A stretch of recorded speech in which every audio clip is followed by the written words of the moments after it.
तो movie start होती है जहाँ पर पहला चैप्टर एंड हुआ था, जहाँ पर हमें उन्हीं बच्चों का ग्रुप दिखाया जाता है जो आपस में प्रॉमिस करते हैं कि अगर 27 साल बाद ये क्लाउन वापस आ गया तो हम दोबारा से इकट्ठे होकर उसका मुकाबला करेंगे और इस बार वो उसे जान से मार देंगे। और तभी हमें 27 साल बाद का टाइम दिखाया जाता है जहाँ पर डेरी टाउन में एक फेस्टिवल हो रहा था। इस फेस्टिवल में हमें दो लड़कों को दिखाया जाता है जिन्हें बाकी लड़के तंग करते हैं। अब जब वो दोनों लड़के अपने घर जा रहे होते तो वो लड़के दोबारा से इन दोनों को परेशान करने लगते और तभी इनमें लड़ाई शुरू हो जाती है। वो लड़के इन दोनों लड़कों को बहुत ज्यादा जख्मी कर देते हैं। उनमें से एक लड़के को तो वो पकड़कर पानी में भी फेंक देते हैं। उन लड़कों के जाने के बाद उसका दोस्त उसे ढूंढने की कोशिश करता है, लेकिन वो देखता है कि रिवर के दूसरे किनारे पर एक क्लाउन ने उसके दोस्त को पकड़ा हुआ है और देखते ही देखते वो क्लाउन उसके दोस्त को खा लेता है। इससे ये साबित हो जाता है कि 27 साल बाद वो क्लाउन वापस आ गया है। और तभी हमें माइक दिखाया जाता है जो कि उस लड़के की मौत के बारे में सुनकर उस रिवर के पास जाता है। उसे ब्रिज के पिलर पर लिखा हुआ कम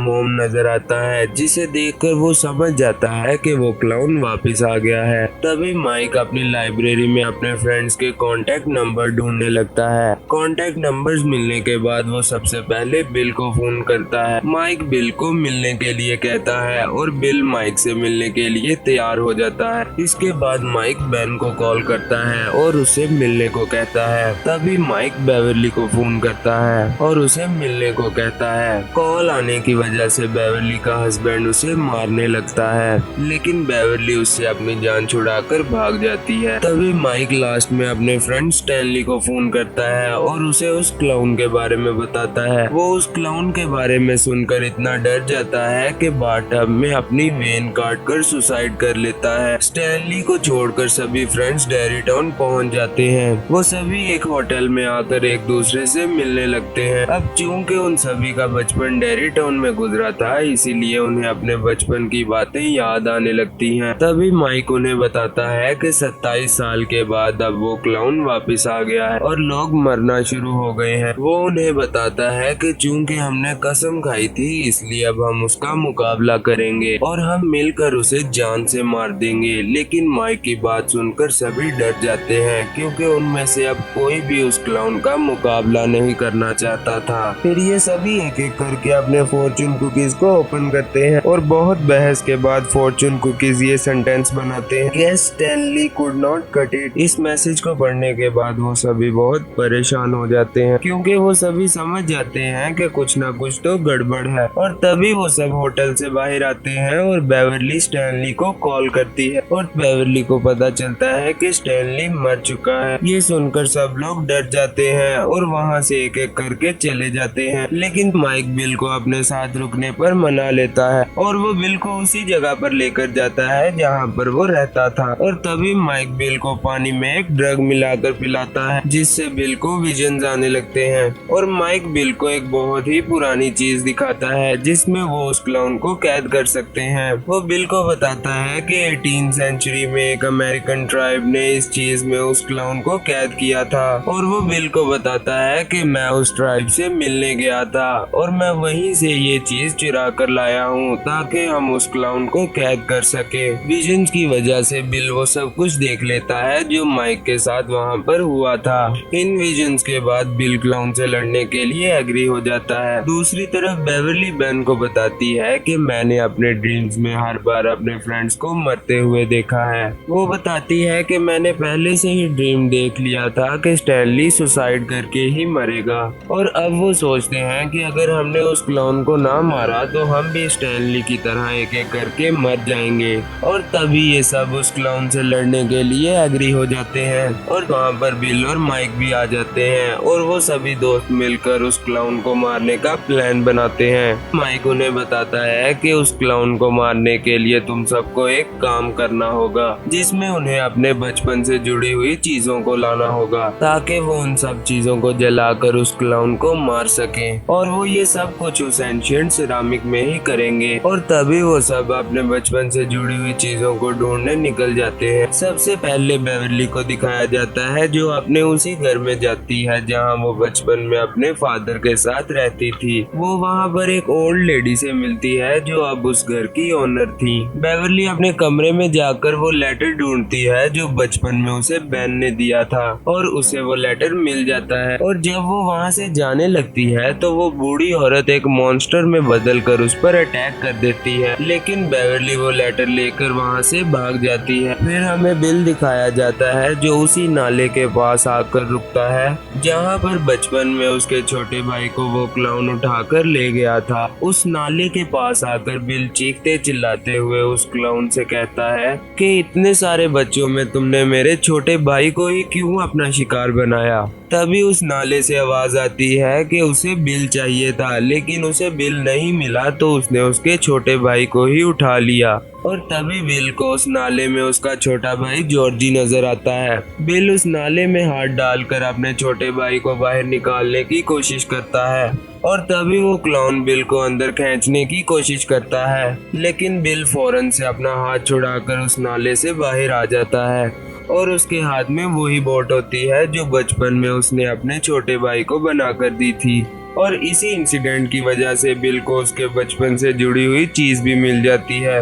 रिची को अपने बचपन का कॉइन मिलता है जिसकी मदद से वो गेम सेंटर में गेम खेला करता था और इसी तरह बाकी दोस्तों को भी उनके बचपन से जुड़ी हुई चीजें मिल जाती हैं और फिर वो सब मिलकर दोबारा से उस कुएं वाले घर में जाते हैं।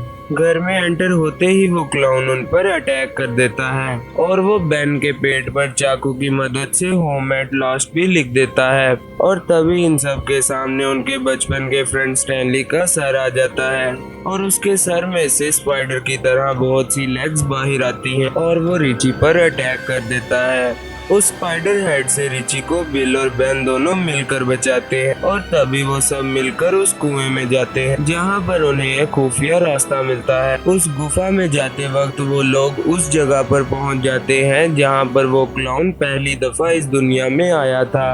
वहां पर एक बहुत ही अजीबोगरीब स्ट्रक्चर बना हुआ था। ये सभी उस स्ट्रक्चर के अंदर जाकर चारों तरफ खड़े हो जाते हैं और उस स्ट्रक्चर के सेंटर में माइक उस एंशिएंट सिरामिक को रख देता है।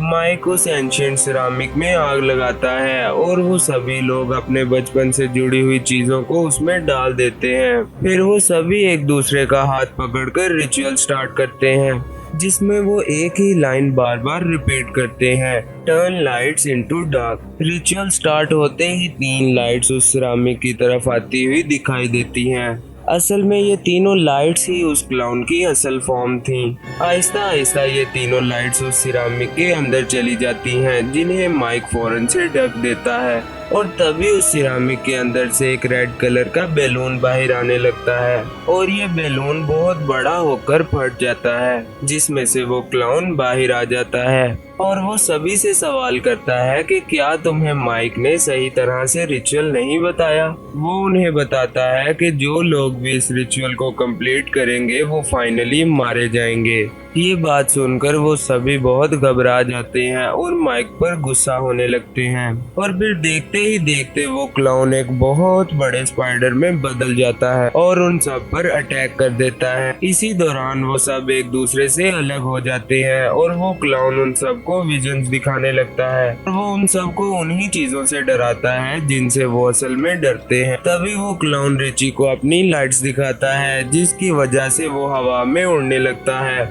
और तब फाइनली एडी हिम्मत करके एक लोहे की रॉड उस क्लाउन की तरफ फेंकता है जो कि सीधा उसके मुंह में जाकर लगती है जिसकी वजह से वो बहुत ज्यादा तड़पने लगता है। उसे तड़पता देख एडी को लगता है कि वो उसे मारने में कामयाब हो गया है, लेकिन तभी वो क्लाउन अपनी स्पाइडर लेग एडी के अंदर घुसा देता है। अब वो सब लोग समझ जाते हैं कि वो क्लाउन उन्हें मार देगा क्योंकि उनके बचने का कोई रास्ता नहीं था। तभी माइक उन्हें बताता है कि वो क्लाउन अभी अपने बहुत बड़े और पावरफुल फॉर्म में है। अगर हमें उसे हराना है तो हमें उसे छोटा करना होगा और तभी ये सब एक होकर उस क्लाउन का मुकाबला करते हैं और वो सब मिलकर उस क्लाउन की इतनी इंसल्ट करते हैं कि वो साइज में बहुत ज्यादा छोटा हो जाता है। जैसे ही वो क्लाउन छोटा होता है तो माइक उसका दिल निकाल लेता है और वो सब मिलकर उस क्लाउन के दिल को क्रश कर देते हैं और फाइनली वो क्लाउन मर जाता है और तभी वो सब मिलकर एडी के पास जाते हैं जिसे उस क्लाउन ने अपनी लेग से मारा था। उन्हें पता चलता है कि एडी मर चुका है, जिसे देखकर वो बहुत सैड हो जाते हैं। ये सब होने के बाद उन सबको अपने फ्रेंड स्टैनली का एक लेटर मिलता है जिसे उसने मरने से पहले अपने दोस्तों के लिए लिखा था। वो लिखता है कि माइक की कॉल आने के बाद वो बहुत ज्यादा डर गया था। वो बताता है कि मैं जानता था कि मैं कभी भी उस क्लाउन का मुकाबला नहीं कर सकता और वो वहाँ पर उन लोगों की मदद करने के बजाय मुसीबत का सबब ही बनेगा, और इसी वजह से ही उसने सुसाइड को बेटर ऑप्शन समझा। और यहीं पर यह मूवी एंड हो जाती है।